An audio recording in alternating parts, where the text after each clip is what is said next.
zikamtumia, zikafanya kazi na yeye mwenyewe akawa hajui kama akonezo nguvu. Bwana Yesu asifiwe. Nguvu hizi huwa zinafanya mtu kama uko na nguvu za Roho Mtakatifu utabehave kulingana na ule roho ambaye uko ndani yako. Kama uko na nguvu za giza pia unabehave kulingana na hizo nguvu zenye ziko ndani yako. Kwa mfano mimi nimeokoka. Obvious maneno yangu yatakuwa ya mtu ambaye ameokoka. Kila mahali marafiki zangu pia watakuwa wale ambao wameokoka. Bwana Yesu asifiwe. Na wewe ukiwa ni mtu ambaye uko na nguvu za giza pia marafiki zako watajifanya wewe ni nani. Bwana Yesu asifiwe. Kuongea kwako kutajieleza wewe je uko na hizi nguvu za Roho Mtakatifu ama uko na nguvu za giza. Bwana Yesu asifiwe. Hizi nguvu za giza na nguvu za Roho Mtakatifu zina mahali specific ambazo zinafanya kazi. Kuna zile nguvu za giza ambazo zinafanya kazi katika ulimwengu wa giza, kule kwa waganga, kule kwa wachawi, katika baa, kwa klabu huko zinafanya kazi. Bwana Yesu asifiwe. Na nguvu za Roho Mtakatifu nazo pia zinafanya kazi kanisani tunapoomba, kwa familia zetu. Zinajifanya kwamba wewe uko na nguvu za Roho Mtakatifu. Bwana Yesu asifiwe. Maana kila kitu ambacho kiko katika nguvu za Roho Mtakatifu zinafanyika katika nuru. Unanielewa? Mpaka hapo umenielewa? Hizi nguvu zinatembea katika nuru, hazitembei katika giza. Endapo uko na roho wa Mungu na unafanya mambo ambayo yako katika giza, basi tambua wewe huna roho wa Mungu.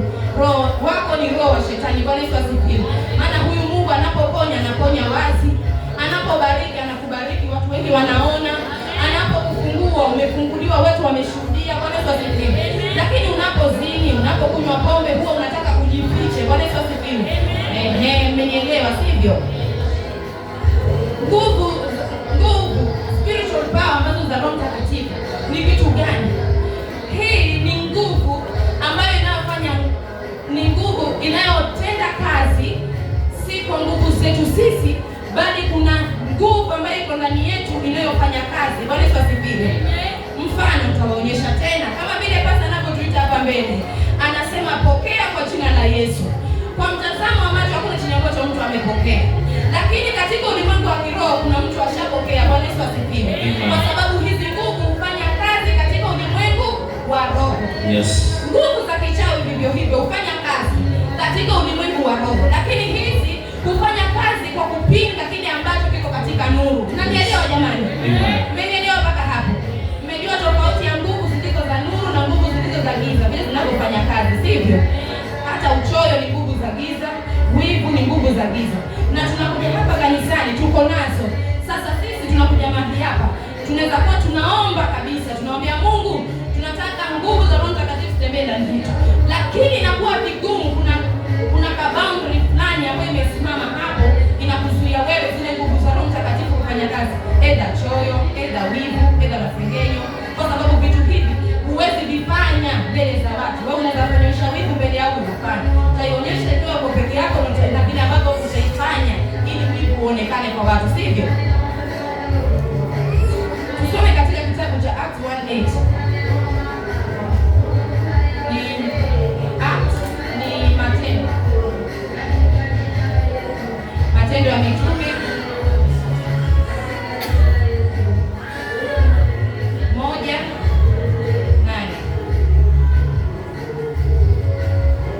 Kitabu cha Matendo ya Mitume mlango wa kwanza mstari wa 8.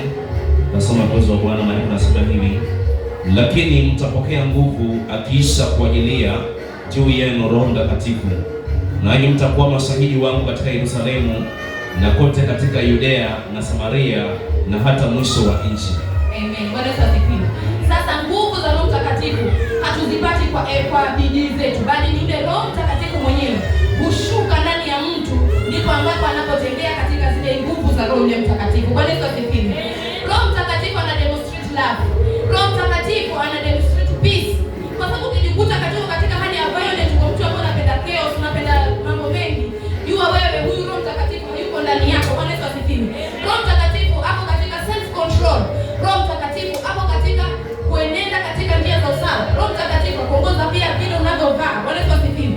Mimi sitakuhukumu, lakini unapotembea kule nje umevaa mavazi ambayo yanapendeza Mungu, hata mtu ambaye hajaokoka atajua huyu hajaokoka. Bwana Yesu asifiwe. Kwa sababu demonstration yako hujaongea, lakini mwili wako umeongea vitu vingine tofauti. Umenielewa? Yes. Tusome katika Philippians 4:13.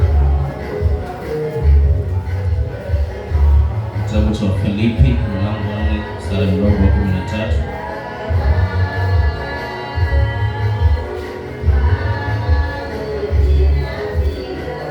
Wafilipi 4:13. Nasoma kwa uwezo wa Bwana. Maandiko yanasema hivi. Nasema hivi, nayaweza mambo yote katika yeye anitiaye nguvu. Amen. Bwana asifiwe. Kuweza kufanya mambo tofauti ambayo yako katika mambo ya kiroho. Kuweza wewe kuonyesha utiifu, kuonyesha wewe unaweza tembea katika upendo, kutembea katika umoja na wenzako mahali hapa. Hiyo ni nguvu ya Roho Mtakatifu. Bwana asifiwe. Nguvu ya Roho Mtakatifu itakufanya umjumuike na wenzako pasipokuwa na shida. Yes. Nguvu ya Roho Mtakatifu itakufanya upende wenzako bila kuangalia na nini. Amen. Nguvu ya Roho Mtakatifu itakufanyia wepesi wa kuishi na watu bila kuja. Bwana asifiwe. Amen. Nguvu ya Roho Mtakatifu itakufanya upatane na watu mahali ambapo hawastahili kupatana nao. Bwana asifiwe. Amen. Kuna watu wanatuchokoza huko nje, lakini kwa sababu uko na roho wa upendo, bali Roho Mtakatifu ndani yako, huoni sababu ya kugombana. Yes. Huoni sababu ya kukosana nao. Amen. Huoni sababu ya kuagi wewe. Bwana asifiwe. Amen. Anapokuja na wewe tunaona kuja tunamwambia kumbe ni hivyo. Hata usiwe na wasiwasi, nitarekebisha. Bwana asifiwe. Anajiona yeye ni kana kwamba hana akili timamu, ana wazimu. Bwana asifiwe. Kwa hivyo roho wa Mungu anayeshuka ndani ya Mkristo ni yule roho anayependa amani, anayependa utakatifu. Na utakatifu ni nini? Kuishi na watu vizuri, kujali wengine, kuishi na watu kwa amani. Huyo ndio Roho Mtakatifu. Bwana asifiwe. Umeokoka lakini wewe ni mtu unaleta fujo. Umeokoka lakini unapenda maneno. Umeokoka lakini tamani ulipi pesa za watu. Wewe hutembei katika Roho Mtakatifu. Maana kama unatembea katika Roho Mtakatifu kwenye chama, utasikia hukumu, kwa nini mimi nimekula na sijapatiana za watu. Bwana asifiwe. Amen. Unanielewa mpaka hapo? Yes.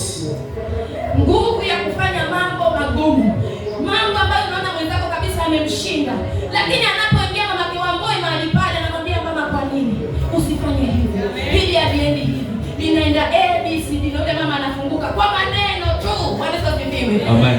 Yaani wewe unakuwa msaada wa karibu, maana uko na Roho Mtakatifu ndani yako. Yes. Lakini wewe kama huna Roho Mtakatifu, mahali ambapo pana kidonda unaenda kuingiza chumvi, inazidi kuharibika. Amen. Nataka ujue wewe, je, ni mtu wa aina gani? Yes. Wewe je, unatembea katika Roho Mtakatifu? Je, uko na spiritual power ya kufanya mambo yaende katika ulimwengu wa kiroho? Bwana asifiwe. Amen. Ulimwengu wa kiroho si lazima kwa unatembea kila wakati unanena na lugha.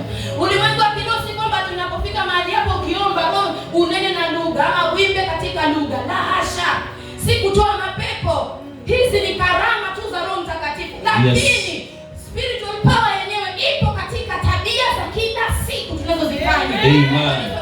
Amen. Roho Mtakatifu hata unapoombea watu watoke, kwa sababu jina la Bwana nataka litukuzwe, lazima yule mtu atapona. Lakini kama una upendo, una amani, hii spiritual power huwezi kumaintain. Huwezi kumaintain Roho Mtakatifu. Huwezi kumaintain kipawa cha uimbaji. Huwezi kumaintain kuomba wewe, kwa sababu kuna kile ambacho kinafarakana na huyo roho anayeomba. Bwana asifiwe. Amen. Wewe unaomba kweli, ndio mapepo yanatoka kweli, ndio, lakini tunapokuja kwako upatani na mumeo, hicho kutopatana na mumeo ndio inasababisha ile huduma haitafikia pale mahali inapostahili. Yes. Kwa sababu kuna mipaka ambayo wewe mwenyewe umeiweka. Bwana asifiwe. Kwa hivyo kama unapoomba unasema kwamba kila mipaka ya kiroho iondoke, sema Baba, kila mipaka ya kutopenda mume wangu iondoke. Unaposema hivyo, ile nguvu ya maombi ambayo wewe unaomba inazidi kukua ndani yako. Inazidi kupanuka kwa sababu ile kizuizi umekiondoa. Bwana asifiwe. Amen. Tunapoomba bila tunasema kila mipaka iondoke kwa maisha yangu. Mipaka iondoke kwa ndoa yangu. Kumbe mipaka ni ile asira. Hukusahau wewe. Alipokufanyia makosa ukasema hiyo siwezi kusahau mpaka kufa kwangu. Hiyo imekuwa mipaka. Huduma haisongi. Huwezi kuhubiri tena kwa sababu ya lile neno lilotamka. Bwana asifiwe. Lazima usamehe. Ile huduma ndani yako ikue. Iwe na mizizi ya kiroho. Inawili songe mbali. Bwana asifiwe. Spiritual power zipo, lakini pasipo kutembea katika tabia zenyewe za kiungu haiwezi fanya kazi huduma yako. Ulipo unaimba mahali hapa, unapoimba roho anashuka, unaposifu mahali hapa, hawataki Lakini sasa huimbi tena hivyo. Ni kwa sababu gani? Kumbe wewe umembeba mamake Snyder. Amen. Hiyo kumbeba hiyo imefunga ile huduma yesonga mbele. Kwa hiyo lazima muachilie. Uzito wote huu una uwezo wa kumbeba wewe. Uzito wote unaweza kumbeba. Muachilie ili huduma ikue. Amen. Hebu tufikirie, mimi nimebeba mamake Snyder. Nimebeba Dickson pia. Nikambeba pia na mzee kanisa. Kilo 100, 200, 300. Changanya zote kwa pamoja. Nimezibeba tu mimi. Tena wataka mtumikie Mungu. Haiwezekani mpendwa. Sasa roho ipondeke. Roho ijue kusamehe. Roho ijue kuachilia. Roho iwe takatifu. Bwana asifiwe. Spiritual power, spiritual behavior, spiritual attitude. Zote lazima ziwe ndani yetu. Hizi spiritual behaviors, spiritual attitude. Spiritual attitude ni kucheka, unapokaa unacheka, unasema ndio. Hakuna neno. Bwana asifiwe. Anapokusengenya mwambie asante kwa kunifanya famous. Spiritual attitude. Amen. Wanapoketi vikao, wanasema yule hafai. Unamwambia kwa wakati wake atanifanya nifae. Amen. Yesu Kristo ako na attitude. Yesu Kristo ana behaviors. Yesu Kristo ana vile alivyo. Hawezi kusema mimi ni muombezi, mimi ninaomba, lakini hauna attitude ya Yesu, hauna behaviors za Yesu. Haiendi popote mama. Utaomba siku 2 hapa, utakate watu. Siku ya 3 kipewa maiki inakushinda. Ukiomba unaomba kama kawaida. Ukisifu unasifu kama kawaida. Ukicheza unacheza kama kawaida. Haileti uwepo. Umezoea. Bwana asifiwe. Attitude za Mungu ndani yako uone wewe. Utatushangaza. Attitude za Mungu. Si kusema kidogo tatushavimba. Haifai hiyo. Soma Luke 10:19.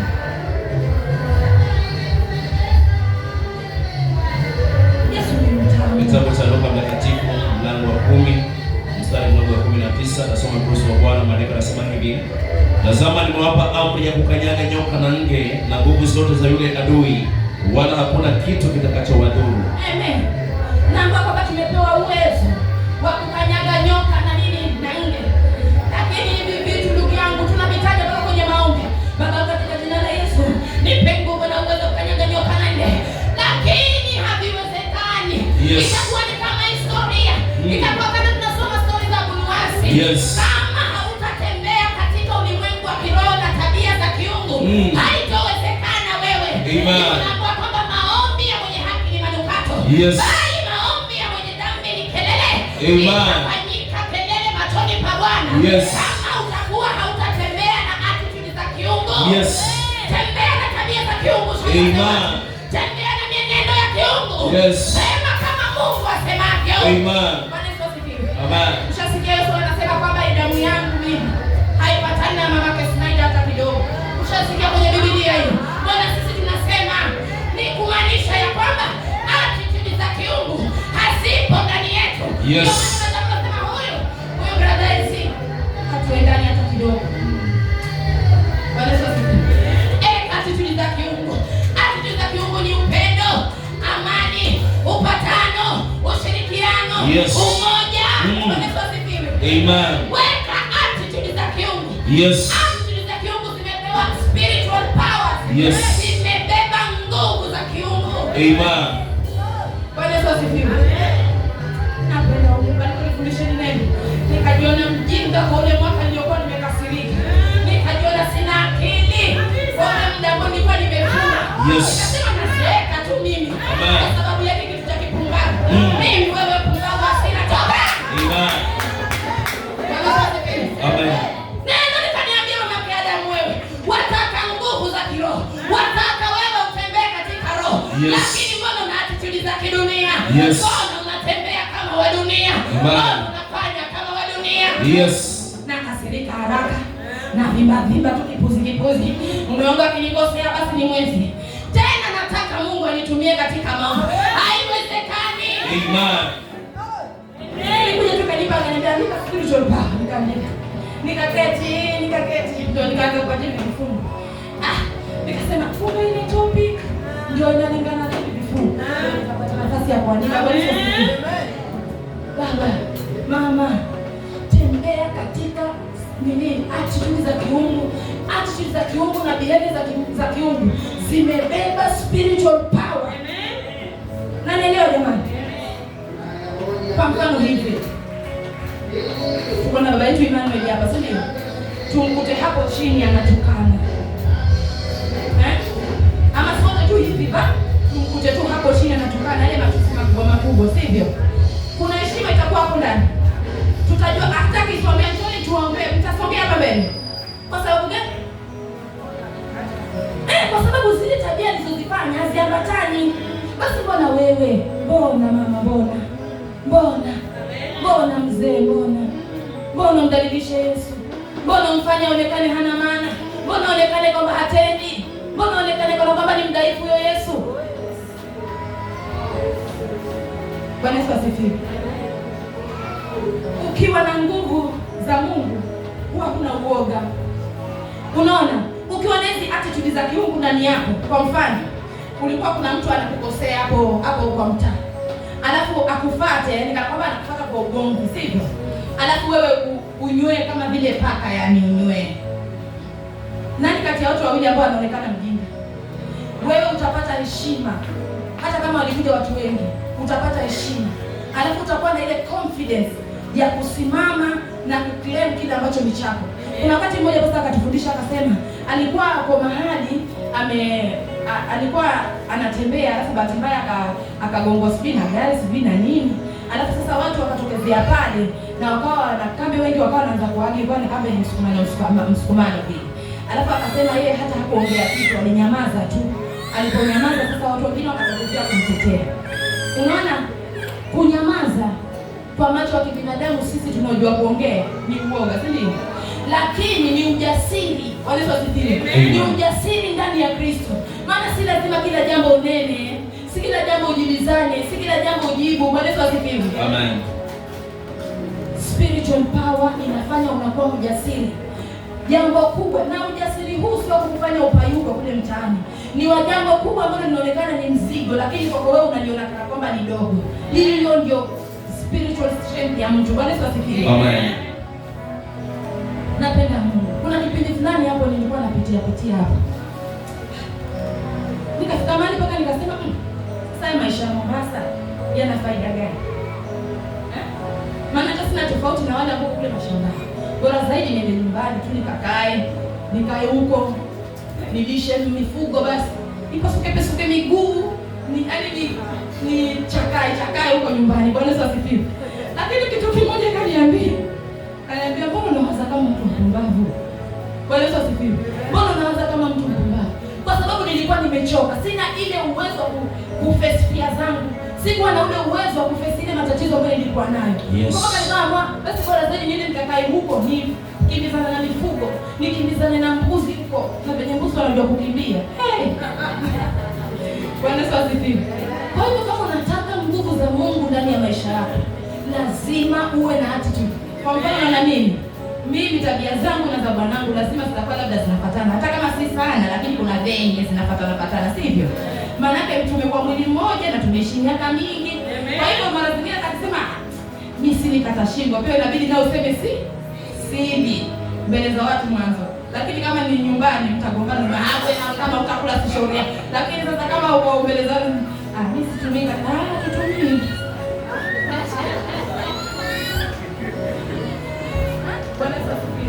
Sasa zile tabia zetu mimi na ule pita wangu zinafanana, sivyo? Basi sisi nazi zifanane na za yule Yesu wetu. Zifanane kabisa. Sikiambia huyu basi ni wa Yesu, tabia nazo zinafanana na yeye. Bwana asifiwe. Amen. Na mbona matunda ya rohoni ndio haya: upendo, utuwema, uvumilivu na kila kitu, si ndio? Basi huyu Yesu hakai mahali vitu havipo. Hakai mahali Yesu hayupo mahali ambapo hakuna utuwema. Hakai mahali ambapo hakuna uvumilivu. Kwa hivyo alijua kutakuwa na uvumilivu kwa sababu kutakuwa kuna shida, si ndio? Alijua kutakuwa na kilio, ndio maana akasema tuwe na uvumilivu. Bwana Yesu asifiwe. Jamani, nguvu za Roho Mtakatifu zinataka mtu mjasiri. Nguvu za Roho Mtakatifu zinataka mtu mjasiri. Kama hilo limekukwaza kwani?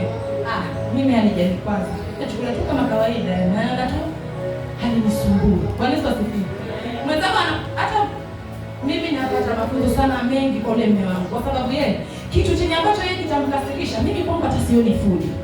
Sioni shida, sioni cha kwamba kinikasirisha. Hasa akija kusema basi ndio amenikasirisha, amenifanyia hivi, amenifanyia. Niambia baba, nilipita huko lakini kwa sababu wewe bado uko huko, pole. Usikasirike. Nilitoka huko. Bwana Yesu asifiwe. Amen. Kwa hivyo kama ulishatoka katika makwazo, ulishatoka katika maudhi, ulishatoka katika kejeli. Yes. Mwataka pia umekwazo kwa hilo jambo, utaliona ni dogo, utaliona amen. Ina maana. Bwana Yesu asifiwe. Amen. Spiritual powers zinataka mtu mwenye ujasiri na ukakamavu. La sivyo hata hiyo ndio inakushinda. Amen. La sivyo unashindwa na watoto wewe. Bwana Yesu asifiwe. Kwa hivyo tuwe na nguvu za Roho Mtakatifu. Nguvu za Roho Mtakatifu zinatembea wakati wewe mwenyewe umezitaja. Hizi nguvu za Roho Mtakatifu naambia wakati nasoma upendo, utuwemo, uvumilivu, hizo tabia zilikuwa nimetoa kuelezea. Sasa wakati unapofika mahali kuna ugomvi na pale ni wakati wa kwamba wewe unyamaze, usiseme kitu. Hiyo spirit ya kunyamaza huja ikakushukia. Kwa hivyo hizi tabia hufanya kazi kwa wakati ambao unafaa. Yes. Kwa mfano umeenda kazini, bosi anakulazimisha kwamba uibe, ama mwenzako anakulazimisha uibe pesa.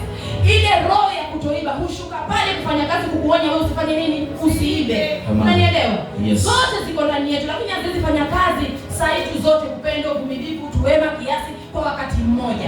Kwa hivyo kufanya kazi kwa wakati wake. Kwa mfano kama sasa vile nimetoka kuelezea, anapokuambia sasa wewe lazima uende ukutane na bosi kule ndio uje upate kazi huku, ile roho ya kukataa kusema kwamba mimi mwili wangu ni hekalu la Roho Mtakatifu hushuka na kufanya kazi wakati huu. Haziwezi fanya kazi tu zote kwa pamoja. Mmenielewa jamani? Amen. Naisi bado.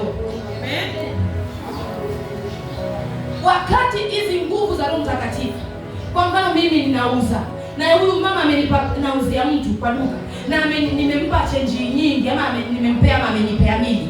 Sasa ile roho ya kiungu ifanye kazi kuonyesha kwamba wewe si mwizi. Lazima ile roho iliyo ndani yako ikufanye wewe urudishe ile pesa, kwa sababu itakuwa ni nyingi, si ndio? Yes. Lakini kama una ile roho ya Mungu ndani yako itakufanya uonekane kwamba si mjinga juu mahesabu. Sasa ile roho hufanya kazi wakati unaofaa. Wakati unastahili kwamba usiibe, ile roho na neno lake kuja kukuonyesha kwamba hustahili kufanya nini? Kuiba. Kwa hivyo Roho Mtakatifu ambaye anakaa katika hizo nguvu za kiungu ndani yetu kufanya kazi kwa majira yaliyo ya sawa. Kama ni kutoiba itakwambia usiibe. Kama ni kwenda na hiyo njia ambayo inakwambia usiende na hiyo, kwa sababu ndio wakati wake ifanye kazi. Utakuta wengine wako na roho kama 2 ama 3, zingine zote ni zile za giza. Kwa mfano, yeye ana roho ya choyo. Sasa anapofika mahali hata shule ameandikwa, yuataka kile chakula hata watu wasiganyiwe kingi kibaki ajeleshwe nyumbani. Kwa sababu wewe huna ile roho ya kuonyesha kwamba roho ya choyo iko ndani yako, itajidhihirisha. Lazima ile roho aingie ndani yako, ndio ile roho isijitokeze mbele za watu. Kila roho, kila tabia za kiungu hufanya kazi mahali pake. Kama ni roho ya giza hufanya kazi mahali pake. Yes. Kama vile ambavyo wataka kuiba, huja wakati hapa kwamba hicho kitu cha kuiba kiko hapo, sivyo? Kwa hivyo kama ni wizi, ile roho ya kuiba huja kwa sababu kimeonekana kile cha kuiba. Roho ya Mungu naye hushuka pale kukwambia kwamba kuiba ni dhambi, ndipo ambapo unakuta unaacha. Unanielewa? Roho ya Mungu hufanya kazi kwa wakati ambao ni sawa. Wakati unaonewa, watu wanakudhulumu kule nje, watu wanataka kukufanyia kitu ambacho hakifai, yule roho hata wewe unaweza kusimama ukajitetea, lakini akatuma mtu mwingine akaja akakutetea, kwa sababu ni wakati wa ile roho yake ifanye kazi. Mnanielewa jamani? Kila roho hufanya kazi wakati wake. Kama vile mchawi ana siku ya kukufunga, ana siku ya kukufanya ukose pesa, ana siku ya kukufanya utoke kwa ndoa, anaweza kukufanya wewe uongee sana, ukose amani kwa nyumba yako. Kwa hivyo vile Roho Mtakatifu naye hufanya kazi hivyo. Ukiwa unapitia katika shida ya njaa, neno la Mungu linasema kwamba hata ujapopita katika hata kuacha, anakuonyesha hivyo kwamba hili si tatizo kubwa, ni tatizo la kwamba linaweza likaisha. Kama vile unapopigwa na mumeo, lakini unasema mimi sitaenda kanisani, Roho wa Mungu anakushukia na kuambia na tusiache kusanyika kwa ajili ya jina lake. Na kutoka wapi? Kanisani. Ndio jamani. Kwa hivyo kila roho iliyo ndani yako, hata kama ni mbaya kiasi gani, itafanya kazi kwa wakati ambao wewe itakuwa imekufikia. Amen. Wengine wanaiba hapa kanisani. Na hiyo roho ameshindwa hata kuifanya kabisa isiondoke. Sasa anaiba mpaka madhabahu. Ile roho ya kuiba inapomshukia, alafu na roho wa Mungu ashuke amwambie kwamba usiibe. Roho wa Mungu amefanya kazi kwa wakati wake. Mmenielewa jamani? Amen. Tusome Isaya 40:29.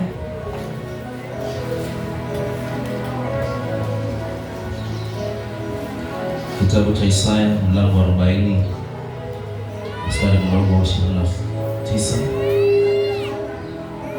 29 mpaka 31.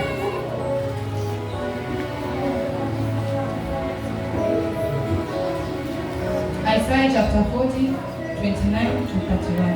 29 hadi 31 nasema hivi: wapa nguvu wazimiao, umwongezea nguvu yeye asiyekuwa na uwezo. 30 hata vijana watazimia na kuchoka, na wanaume vijana wataanguka. 31 bali wao wamngojao Bwana watapata nguvu mpya, watapanda juu kama mbawa, kama tai, watapiga mbio wala hawatachoka, watakwenda kwa miguu wala hawatazimia. Amen. Bwana Yesu asifiwe. Wakati mtu anafinyika, anasikia amechoka, kuna kule kuchoka kwa ndani, mwili unaonekana tu huyu hata ana neno, huyu hata hana shida, lakini ndani roho imebaki kama gololi, yaani imechoka, haina nguvu ya kusimama tena. Lakini pale unapomngojea Bwana katika hilo tatizo na kumwambia Mungu, mimi bado niko hapa na kungojea, hii roho hupanuka tena. Sijui kama mna experience hiyo ama hamjawahi. Mimi nishaipitia mahali hapo, nasikia nimekosa amani, roho yangu imefinyika, imekuwa ndogo mpaka nasikia kwamba siwezi, yaani sitoshei popote. Pale unapomtegemea Mungu tena, unasema Mungu nakungoja wewe, roho hupanuka na ikatoshea pale mahali ninapostahili. Bwana Yesu asifiwe. Kwa hivyo subiri, maana ile roho ya uvumilivu inafanya kazi wakati mtu anafikia kwamba anaona hapana, hapa siwezi. Inafanya kazi wakati anapoona kwamba mimi hapa nimefinyiwa, hapa nasikia kwamba siwezi, lakini neno la Mungu lipo linamwambia kwamba ngojea Bwana. Unamngoja Mungu na ile roho inapanuka, unasikia furaha tena, unasikia amani tena, unasikia uwisho tena, unasikia ile nguvu ya kwenda kanisani, unasikia nguvu tena ya kumtumikia Mungu. Na hapo ndipo unasikia kwamba mimi hata kuimba naona ni basi, uko kuabudu naona ni basi, ni basi, uko kusifu ni basi, ni basi, uko kufundisha ni basi. Hatujaifikia hapo. Unafikia sema ni basi, kwa sababu kuna kitu ndani ya nafsi yako hakipo sawa. Nasikia kana kwamba ni hakipo. Hiyo siku nikatoka nyumbani, nasikia hata nilikuwa nimeketi nimelala, nasema leo sitaenda ushirika. Nikaketi tu nikiwa nimefikiria, nikakumbuka kitu, nikasema hapana, hichi kitu chenye ambacho nakitaka kiko kanisani, kiko kule madhabahuni kule Yerusalemu. Hichi kitu chenye nakihitaji kiko kule kanisani. Nilivaa nguo na kuchukua ndio bagi, nikakimbia mahali hapa. Hiyo bidii nilikimbia kwa mama, kwa tena kumetokea nini? Nikamwambia kujatokea kitu. Kuna kitu naenda kuchukua madhabahuni. Nimekiacha muda mrefu, lakini sasa naenda kukichukua. Na nilipofika mahali hapa nikapiga magoti, utaanza kutoka shamba kuomba. Nikanyenyekea, nikamwambia Bwana, nimekuja mahali hapa, nataka Mungu nifanyie hivi. Nilipolala chini na kunyenyekea, nilitoka hapa nikiasikia moyo wangu umerudi sawa. Ule ukubwa wa shida ukao umekuwa kidogo. Bwana Yesu asifiwe. Kwa hivyo wakati unasikia kwamba mimi nimefinyika, kumbuka ninaye mtetezi, kumbuka ninaye Mungu, kumbuka ninayekimbilia, kumbuka kuna Mungu. Bwana Yesu asifiwe. Nimewatanguliza kumbele nikawaambia, kama wewe ni mwimbaji mahali hapa, alafu umejiwekea mipaka katika ulimwengu wa kiroho, ukashindwa mimi nimejiwekea mipaka katika upande gani? Katika upande wa kusamehe, katika upande wa kutenda mema, katika upande wa kutoshirikiana na wenzako, kushirikiana na wenzako vizuri. Ndipo huwa ni vikwazo katika ulimwengu wa kiroho ambavyo vinakufanya wewe huwezi songa mbele. Sasa katika kufanya kazi ili ujue katika mimi niko hivi, jipatie muda na Mungu. Jipatie muda na Mungu, jiwekee nafasi, mwambie Mungu, nimekuja mahali hapa. Mimi ninaishi kitu ndani ya moyo wangu. Naomba Mungu nitambue udhaifu wangu, ndio ile madhaifu ambayo wengine wanaona na wewe mwenyewe hujui. Nitambue madhaifu yangu ni yapi, ili kuwe na nguvu mpya ambayo itaingia ndani ya maisha yako, uanze kusonga mbele. Amen.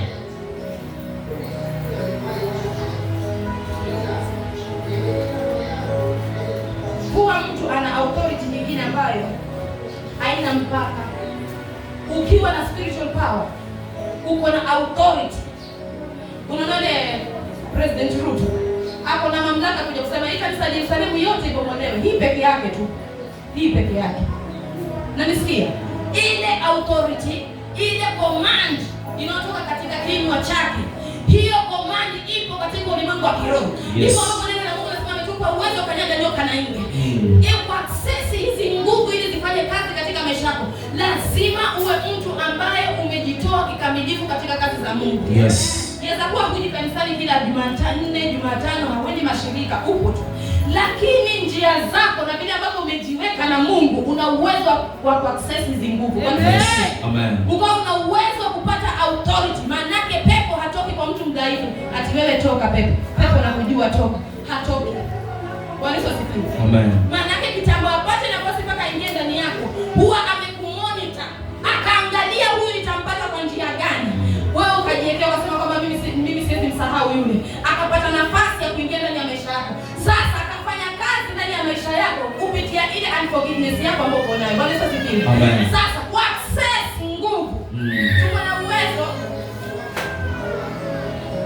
Tuko na uwezo wa kutoa hata vile vilivyo ndani yetu kwa authority ambayo Mungu ametupatia. Na huyu nyoka na nge hakuwekewa mpasta peke yake. Yes. Hakuwekewa basia peke yake. Amen. Hata wewe uko na huo uwezo wa kusema, wewe pepo ujeuri ndani yangu, na kuamuru kwa jina la Yesu. Yes. Toka ndani yangu. Amen. Pepo atatoka. Bwana Yesu asifiwe. Amen. Kwa hivyo authority ya kiungu ipo katika neno. Amen. Authority ya kiungu ipo katika kuabudu. Yes. Authority ya Mungu ipo katika maombi ya kila siku. Authority ya kiungu ipo wakati unapofundisha neno. Bwana Yesu asifiwe. Amen. Wewe usilete mchezo. Pepo hataki kukemewa na watu wadhaifu. Unakumbuka wakati ule wanafunzi wakaenda wakaombea mtu. Yule pepo akamuuliza, ninamjua fulani, na wewe ni nani? Wewe mama uko hapa, ambao unaniita jina la Bwana kila siku. Yes. Anakujua huyo shetani. Amen. Pepo la ujeuri linakujua wewe. Yes. Pepo la kiburi linakujua wewe. Amen. Pepo la majivuno linakujua. Yes. Wakati unaposema pepo la ujeuri toka ndani yangu, lazima uwe na authority ya kiungu. Amen. Ambapo ni neno la Mungu lifanye kazi ndani yako. Ndipo unaposema pepo la ujeuri toka ndani yangu. Inatoka. Bwana Yesu asifiwe. Amen. Jambo la kwanza, huwezi fungua mtu kama wewe umefungwa. Lazima uwe una mamlaka ya kujifungua wewe mwenyewe. Uwe na uwezo wa kusema kwamba mimi natoka kwa hichi kifungo. Unapotoka kwa hicho kifungo, ndipo utakuja kumwambia fulani, wewe toka pepo. Amen. Amen. Wewe una jeuri, wewe una kiburi, wewe una masengenyo, wewe una fitina. Uje mahali hapo mwambie Mama Keda, wewe pepo ni ndani yako wa kiburi. Toka. Amen.